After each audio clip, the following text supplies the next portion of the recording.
जय श्री कृष्ण, राधे कृष्ण। ओम नमो भगवते वासुदेवाय। त्यक्त्वा शब्द विषयों का शारीरिक त्याग दर्शाता है और संत्यज्य शब्द विषयों का मानसिक त्याग, असाधारण त्याग दर्शाता है। हम सभी विषयों का शारीरिक और मानसिक त्याग करके आपके चरणों में आई हैं। ऐसा गोपियां श्री कृष्ण से कहती है। आपके लिए हमने सर्वस्व का त्याग किया।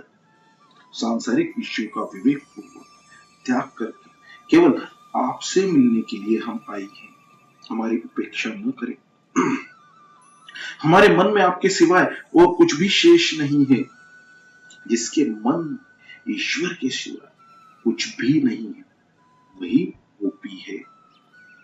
इस संसार के विषयों का जब तक मन से त्याग न किया जाए, भक्ति हो ही नहीं सकती। सच्चा त्याग कबीर का मन से दिया उतार। शारीरिक त्याग तो जीव तुरंत कर सकता है, किंतु मानसिक त्याग करना बड़ा कठिन है। मानसिक त्याग न करे और केवल शारीरिक त्याग ही करे तो दंभी हो जाएगा। मानसिक त्याग ही मुख्य है। तन चाहे जहां भी हो, किंतु मन को ईश्वर से दूर कभी न होने देना। व्रत आव्रत नाम के दो साधुओं का दृष्टांत देखिए। वे दोनों यात्रा कर रहे थे, प्रयागराज की दिशा में जा रहे थे। जन्माष्टमी के दिन वेणी माधव के दर्शन करना चाहते थे। चलते चलते रात हो गई, थक भी गए थे। एक वेश्यागृह देखा तो औरती ने कहा, चोरों की बरसात हो रही है, अंधेरा भी है, रास्ता भी दिखता नहीं है और मैं थक भी गया, सो मैं आज यही रहूंगा। तुझे आगे जाना हो तो जा। व्रत ने माना कि इसका मन शायद बिगड़ गया है। वह बोला कि मैं यहां नहीं रुक सकता और वह चलता रहा और प्रयागराज में मंदिर में जा ठहरा। औरत वेश्यागृह में ठहरा था, किंतु उसे अब पछतावा होने लगा। वह अपने आप को कोसने लगा, धिक्कार है मुझे, मैं कैसा शुद्र दुर्भाग्य हूं कि जन्माष्टमी के दिन श्री कृष्ण के मंदिर में ठहरने के बदले यहां पड़ा रहा। मेरा मित्र व्रत कितना भाग्यशाली है कि इस समय प्रभु के मुखारविंद का दर्शन कर रहा होगा। मंदिर में उत्सव हो रहा होगा। वैष्णव लोग प्रभु का दर्शन कर रहे होंगे। वहां भजन कीर्तन आरती वंदन हो रहा होगा। कितना भव्य और पवित्र होगा वह दृश्य। इस प्रकार औरत वेश्यागृह में था, किंतु उसका मन तो वेणी माधव के पास ही था।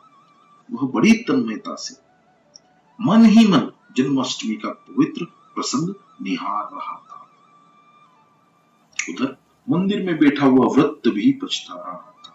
क्यों? वह सोच रहा था कि वह इतने सारे कष्टों को झेलकर यहाँ क्यों झक मारने के लिए आया है।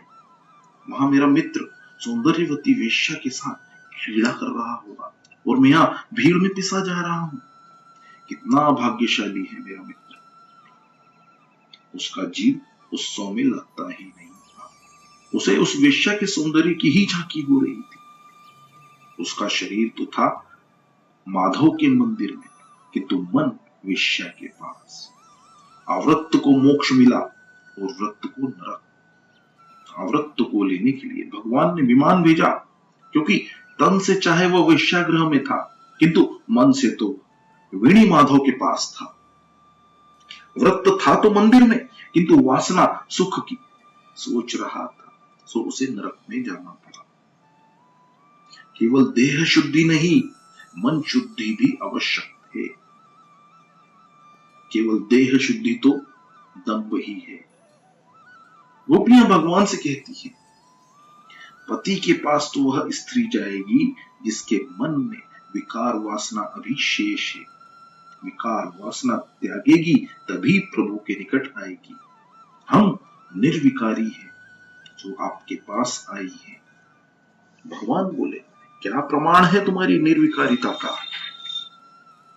गोपियां बोली, आप ही तो प्रमाण है, क्योंकि हमारे हृदय में ही तो आप विराज रहे हैं। जो मन को साक्षी रूप निहारता है वह ईश्वर है। वे मन के भाव उभाव को परख लेता है। यदि इसमें कोई विकार है, यदि विकार है भी, तो वह आपसे छिपा तो होगा ही नहीं। आप इल बंधु आत्मा है, हम निर्विकारी हैं। अब तो एक ही इच्छा है और एक ही वासना बाकी है, आपसे मिलन की। ईश्वर परिपूर्ण वैराग्य, प्रेम, भक्ति और ज्ञान मांगते हैं। उनको कुछ भी ओछा अधूरा स्वीकार्य ही नहीं है। पति सेवा की जो आज्ञा आपने हमें दी है वह शिरोधार्य है। हमारे शरीर के पति घर में हैं, किंतु आत्मा के पति तो आप हैं। आप पति में ईश्वर की भावना रखकर उसकी सेवा करने को कहते हैं, किंतु पति में ईश्वर की भावना तो उस स्त्री के लिए आवश्यक है जो आपको देख नहीं पाती हो। हमने आपके प्रत्यक्ष दर्शन किए हैं, सो अन्य किसी भी व्यक्ति में ईश्वर का आरोप करने का प्रश्न उठता ही नहीं है। भावना, कल्पना, आरोपण तो वियोग अवस्था में करना पड़ता है, संयोग अवस्था में नहीं। परमात्मा के या किसी व्यक्ति के प्रत्यक्ष दर्शन का अवसर न मिलता हो, तभी उससे संबंधित मूर्ति, छवि या अन्य किसी वस्तु में उसका दर्शन हमें करते रहते हैं। हमने तो आपके प्रत्यक्ष दर्शन किए हैं, तो फिर आपको छोड़कर अन्य में भावना करे ही क्यों? और पति कौन है? मृत्यु के भय से जो रक्षा करे वही पति है। मृत्यु के जाल से जो मुक्त कराए वही पति है। ऐसे तो एकमात्र आप ही हैं। जीव मात्र के सच्चे पति तो ईश्वर ही है। आप सबके अनन्य स्वामी हैं। अतः हमने सोच समझकर ही आपके चरणों का आश्रय लिया है। नाथ, एक प्रश्न पूछे, प्रभु ने अनुमति दी। गोपियां बोली, पतिव्रता नारी का जो धर्म आपने बतलाया उसका फल क्या है? कृष्ण बोले, मन शुद्ध होता है। गोपियां बोली, मन शुद्ध होने का पर क्या मिलता है? वो कृष्ण बोले, उस शुद्धमना जीव को परमात्मा मिलते हैं। धर्म का फल चित्त शुद्धि के लिए है, वो चित्त शुद्धि का फल है प्रभु मिलन। गोपियां बोली, आप तो हमको मिल ही गए हैं, तो फिर हम उस चक्कर में ही क्यों फंसे? आप ही हमारे सच्चे पति हैं, हमारा त्याग न कीजिए। श्री कृष्ण बोले, मैंने पतिव्रता नारी का दृष्टांत सुनाया, तुम भी घर रहकर कुटुंब जनों की सेवा करते करते वही सिद्धि प्राप्त कर सकती है। पुरुष की अपेक्षा नारी के लिए सिद्धि प्राप्त करना अधिक सुलभ है। घर में रहकर घर के प्रत्येक जीव को ईश्वर रूपी मानकर अपना तन मन धन न्योछावर कर देना चाहिए। शास्त्र तो यहां तक कहते हैं कि पति के धनार्जन के लिए किए गए पाप में स्त्री का कोई भाग नहीं है, किंतु पति के पुण्य में से उसे आधा हिस्सा मिल ही जाता है, किंतु नारी को पति के पुण्य में से हिस्सा कम मिलता है। यदि स्त्री अपने पति और संतान परमात्मा का ही स्वरूप मानकर उसकी सेवा करे, तो उसे पति के पुण्य का आधा हिस्सा प्राप्त होता है। स्त्री धर्म सर्वश्रेष्ठ है। वह अपने पति और संतानों की सेवा करे, संतानों को धर्म की शिक्षा दे, यही उसकी सबसे बड़ी सेवा है। कथा आख्यानों में बैठे रहना नहीं है। पति सेवा से चित्त शुद्धि होती है, चित्त शुद्धि से परमात्मा की प्राप्ति होती है। गोपियां बोली, नाथ, ऐसा मत मान ले कि आप ही कथा कर सकते हैं, हम भी कथा कर सकते हैं। विगत जन्मों में हमने सब कुछ किया है। कथा, आख्यान, कीर्तन, भजन सुनते सुनते हम थाक हार गई, फिर भी आपकी एक भी झांकी तक नहीं मिली। सो हमने ऋषियों का चोला उतारकर गोपियों का रूप धारण किया है। आपने तो बहुत कुछ सुनाया, अब आप हमारी भी तो सुनिए। एक पतिव्रता नारी के लिए अपने पति का वियोग असह्य था। वह पति से हमेशा साथ रहने का आग्रह किया करती थी। संयोगवश पति को परदेश जाने का अवसर आया। वह भी पति के साथ जाने के तैयार हो गई। मुझे छोड़कर न जाओ नाथ, मुझे अपने संग ही ले चलो। पति उसे समझाने लगे, देवी मैं काम काज के लिए बाहर जा रहा हूं, वहां तुझे कैसे ले जाऊं? मेरे वियोग में जलना न पड़े, ऐसा एक उपाय है मेरे पास। घर में जो मेरा चित्र है ना, उसकी दृढ़ भाव से सेवा पूजा करती रहना और मानना कि मैं घर में ही हूं। जब मेरी याद सताने लगे उस चित्र का दर्शन पूजन करना। वो पतिव्रता नारी बड़ी तन्मयता से पति की छवि की पूजा करने लगी। 2 महीने बीत गए। एक दिन पति लौट आए। उस समय वह नारी पति के चित्र की सेवा में लीन थी।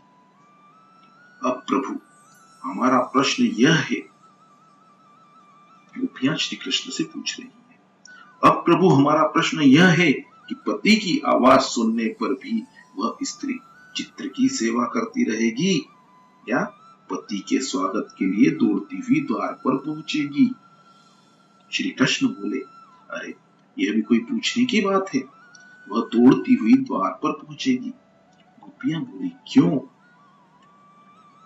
श्री कृष्ण बोले, चित्र तो कागज का एक टुकड़ा ही है, जबकि द्वार पर तो साक्षात पतिदेव पधारे हुए हैं। गोपियां बोली, नाथ हम जीत गए, आपने बराबर न्याय किया। हमारा भी यही कहना है कि जब परमात्मा मिल गए हैं तो फिर लौकिक पति से हमें लेना देना क्या है? लौकिक पति तो उस चित्र में आलेखित पति सा ही तो है। प्रत्येक जीव के प्रति निस्वार्थता से समान प्रेम करने वाले सच्चे पति जब हमको मिल गए हैं तो उस लौकिक पति को हम क्यों अपनाएं? लौकिक व्यक्ति के प्रेम में तो हमेशा कपट और स्वार्थ ही होता है, किंतु यह बात आजकल की साधारण नारी के लिए अनुसरणीय नहीं है। जब तक परमात्मा से साक्षात्कार न हो पाए तब तक तो पति में ही परमेश्वर की भावना करनी पड़ेगी। परमात्मा के प्रत्यक्ष दर्शन होने के बाद पति में प्रभु की भावना न की जाए तो कोई विशेष बाधा नहीं है। भावना वियोग में ही करनी पड़ती है, संयोग में नहीं। गोपियां बोली, नाथ हमने स्त्रीत्व सहित सर्वस्व त्याग दिया है और आपकी शरण ली है। जो न तो स्त्री है और न ही पुरुष, ऐसे शुद्ध चेतन आत्मा का विशेष कौन सा धर्म हो सकता है? उसका न तो कोई नारी धर्म होता है और न ही कोई पुरुष धर्म। नाथ जो जीव स्त्री हो उसके लिए नारी धर्म का पालन करना आवश्यक है। हम तो शुद्ध चेतन आत्मा है। आत्मा का धर्म है प्रभु से मिलन। जब तक प्रभु न मिल पाए तब तक अपने अपने धर्म का पालन करना चाहिए। धर्म के पालन से मन शुद्ध होता है, धर्म पालन से पाप जल जाते हैं। पाप जल जाने पर मन शुद्ध होता है और मन शुद्ध होने पर परमात्मा से साक्षात्कार हो पाता है। आप तो प्रत्यक्ष परमात्मा हैं, आप तो हमको मिले हुए ही हैं। हमें अपना सच्चा पति प्राप्त हो गया है। अब हमारे लिए स्त्री धर्म पालन की कोई आवश्यकता ही नहीं है। अब हमें अंतर में आपकी भावना करनी नहीं है। जब तक आपके दर्शन नहीं हुए थे हम अंतर में आपकी भावना करती रहती थी। अब जब आपको छोड़कर जाए कहां? अब आपको छोड़कर जड़ धर्म का सहारा क्यों ढूंढे? धर्म तो साधन है, साध्य तो आप स्वयं ही हैं। हमने आज तक स्वधर्म का पालन किया, तभी तो आपसे साक्षात्कार हो पाया है। हम तो आपके चरणों की दासी है नाथ। अब निष्ठुर होकर हमारा त्याग न करें, हमें अपना लीजिए।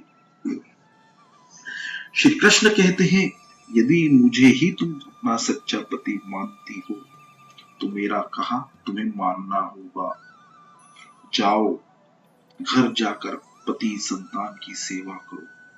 यदि लौकिक पति स्वार्थी हो, फिर भी मेरी आज्ञा है कि उसकी सेवा करो। गोपियां बोली, हजारों जन्मों तक यह सब कुछ झेलकर हम थक गई हैं। बाद में जब आप ईश्वर मिले हैं तो हम वापस क्यों लौटे? फिर भी आपकी आज्ञा है, सो जाना ही पड़ेगा। किंतु अपने लौकिक पति की सेवा करने के लिए मन तो चाहिए। अब मन की तो आपने चोरी कर ली है। आप हमारा मन लौटा दें तो घर पर जाकर लौकिक पति की सेवा करेंगे। हमारा चित्त लौटा दीजिए। जो अपना मन ईश्वर को दे देता है वह तो ईश्वर से तदाकार हो जाता है। ईश्वर स्वयं भी उस मन को वापस नहीं कर सकते। श्री कृष्ण बोले, जिसके चित्त की मैं चोरी करता हूं उसका वह चित्त तो मुझ में एकाकार हो जाता है, उसे मैं वापस नहीं कर सकता। तुम्हारे मन की भी यही दशा है। दूध में मिली हुई मिश्री कभी अलग हो सकती है क्या? किसी प्रकार उसे अलग नहीं किया जा सकता। जय श्री कृष्ण। राधे कृष्ण। ओम नमो भगवते वासुदेवाय।